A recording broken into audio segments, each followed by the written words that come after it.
to be fair, when you look at, for example, white people that have crossed the line with certain statements and so forth, it's not like they were given slaps on the wrist. Roseanne Barr, fellow comedian, lost her show that day. That whole Planet of the Apes, Muslim Brotherhood comment. Yeah. The black president of the network said, "You're gone." And you haven't seen her since. Joe Rogan did okay. Joe Rogan said nigga more times than Luke from the 2 Live group. Joe Rogan said nigga more than Huckleberry Finn. You're right. Huckleberry Finn. Mark Twain don't got nothing on Joe Rogan. So it isn't. Okay, no, you make a good point. You make a good point. Yeah. Well, It depends. Then you could also say, look at Roger Sterling. Yeah. Roger Sterling lost his team right then and there. Robert Tarver. Donald Sterling. Donald Sterling. But I'll tell you what, Donald Sterling. you buy a team for $10 million, you sell it for $2 billion. I don't know how you lost it. And I've heard this argument before and I don't agree with it because you got to look at it like this. Number one, it's not like, well, he sold the team, I think, for $2 billion, right? $2 billion. $2 billion. But that team was already worth $2 billion. The value was already in that team. It's not like he got a big bonus by selling it.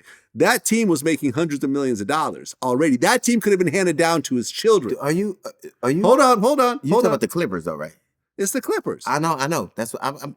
Are you? That team was actually one of the most profitable teams because ticket prices were low. It was always sold out. It wasn't the best team, but it was always a profitable team.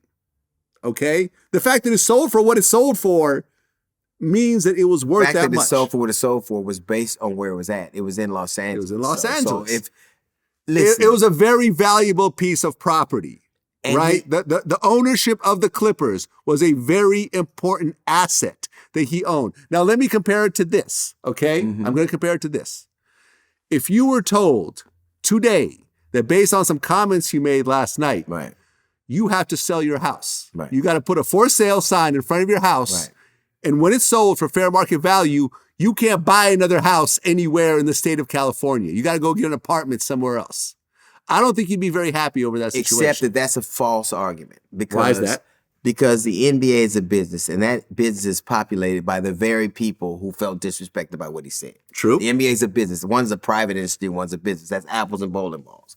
The other thing no, the NBA is a private business. It's not a public company. It's a private business. Except it's populated by a bunch of the people. Let me tell you something.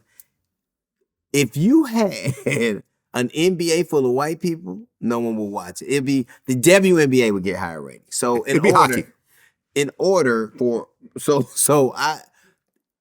making 2 arguments. One, I don't think what he said, where he said it, we shouldn't even hear about it.